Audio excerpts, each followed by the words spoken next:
बेटा बताकर आते, मैं कुछ खाने पीने का बंदोबस्त ही कर लेती। अरे नहीं आंटी, सिर्फ खाना खाने थोड़ी आए, हमारा अपना घर है, जब चाहे आ सकते हैं, है ना। असल में जोया आप लोगों को बहुत मिस कर रही थी, मैंने सोचा इसे यहाँ ले आऊं आप लोगों से मिलने। ऐसे ही तो नहीं आए हो,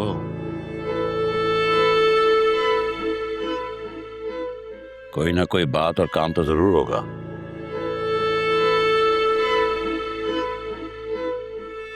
नहीं नहीं, वाकई हम बस ऐसे ही आए अंकल।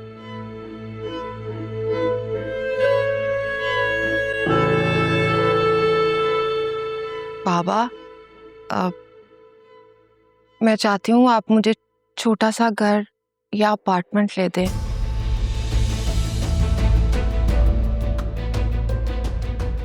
आपको तो पता ही होगा, जिस घर में हम रहते हैं वो असफर के भाई का है और वो उन्होंने सेल कर दिया। नुसरत, क्या इस सिलसिले में तुम्हारी जोया से कोई बात नहीं हुई? नहीं नहीं, मुझे तो कोई मौका ही नहीं मिला बात करने का। कैसी बात?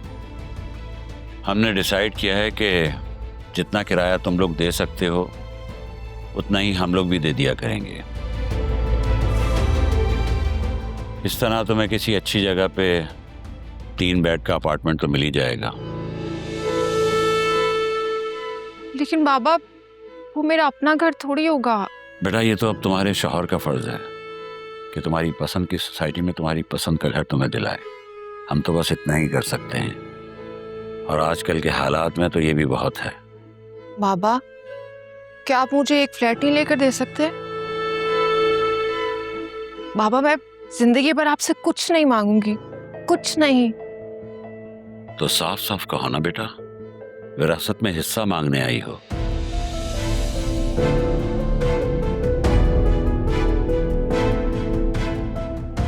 लेकिन मैं अभी जिंदा हूं और विरासत तो मरने के बाद मिलती है। कम से कम मेरे मरने का तो इंतजार कर लो। बाबा, अल्लाह आपको लंबी उम्र अता करे। आमीन। मैं तो बस वो मांग रही हूँ जिस पे मेरा हक है।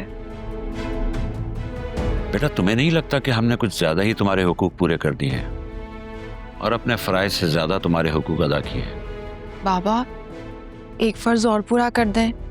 मैं जानती हूँ आपके लिए कुछ भी मुश्किल नहीं है।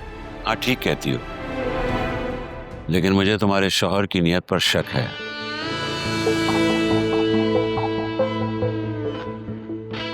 और इसके पीछे भी इसकी कोई चाल है। और ये घर दिलाने वाली पट्टी भी इसी ने तुम्हें पढ़ाई है। नहीं नहीं बाबा, मुझे किसी ने कुछ नहीं कहा, ये मेरी खुद की ख्वाहिश है। अंकल, जोया सही कह रही है, मैंने तो इससे कुछ भी नहीं तुम कहा। चुप करो, मैं अपनी बेटी से बात कर रहा हूं। बाबा, आप मेरे शौहर से ऐसे बात नहीं कर सकते। मुझे मत सिखाओ कि मुझे क्या करना है। बाबा, आपके दिल में असफर के लिए इतनी बदगुमानी क्यों है?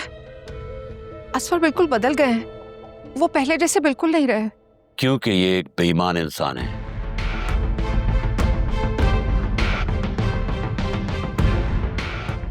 और इसकी बेईमानी का सबूत यही है कि इसने आज उस बेटी की आवाज बाप के सामने ऊंची करवा दी है, जिसके सामने बेटी अपनी नजरें ऊंची नहीं कर पाती थी।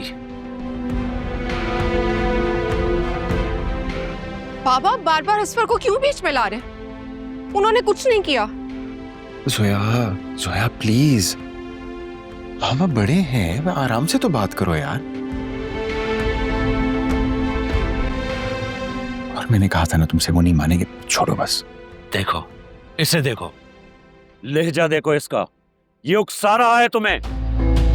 मुझे कोई नहीं उकसा रहा, कोई वर्गला नहीं रहा है। तो ठीक है बेटा, मत मानो मेरी बात। तुम्हें तुम्हारा शौहर बहुत अजीज है ना, बहुत तरफदारी कर रही हो ना उसकी। अब यही तुम्हारे लिए घर ढूंढेगा और तुम्हें वहीं रहना पड़ेगा।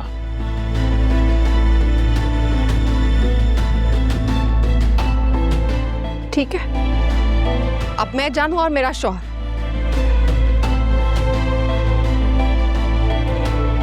लेकिन आज के बाद मैं किसी के मुंह से असफर के बारे में कोई बात नहीं सुनूंगी।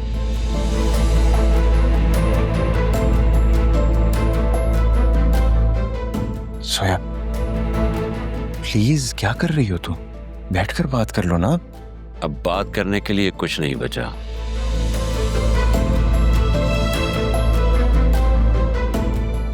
बेहतर होगा कि तुम लोग चले जाओ यहां से। ठीक है, जा रही हूं मैं यहां से और दोबारा यहां कभी नहीं आऊंगी।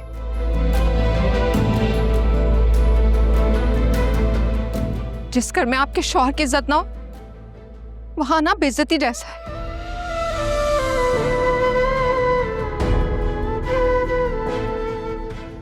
चले आप। जोया, जोया बेटा रुक जाओ, जोया रुक जाओ बेटा। जोया, जोया बेटा मेरी बात सुनो, 1 मिनट रुको, 1 मिनट रुक तो जाओ, माँ की बात तो सुन लो। क्या जल्दी? जोया बाजी, जोया जी आप कहीं जा रही हैं? और फिर कभी आऊंगी भी नहीं। जोया, आंटी जाने दें, तबीयत खराब हो जाएगी, बहुत गुस्से में। प्लीज सॉरी, खुदा हाफिज। चलें आप। क्या हुआ है अम्मा?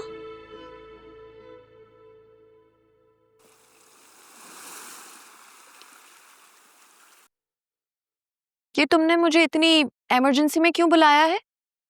कहीं पापा ने तुम्हारा रिश्ता तो नहीं तय कर दिया? अरे नहीं भाई, मैं घर आई तो जोया बाजी मुंह फुलाए हुए जा रही थी घर से, और ना असफर भाई उनके साथ साथ थे। अम्मा उनको मनाने की कोशिश कर रही थी और मैं अंदर गई तो अब्बा का ब्लड प्रेशर 180 हुआ हुआ था और उन्हें सिर्फ एक ही रट लगाई हुई थी, बस आलिया को बुला दो। तो तुमने जोया को कॉल की, कुछ पूछा उससे? नहीं यार, उनका मूड ना अच्छा खासा ऑफ था, मेरी बातों से मजीद ऑफ हो जाता, इसलिए मैंने कॉल ही नहीं। बिल्कुल ठीक किया तुमने, खामोशी रहा करो।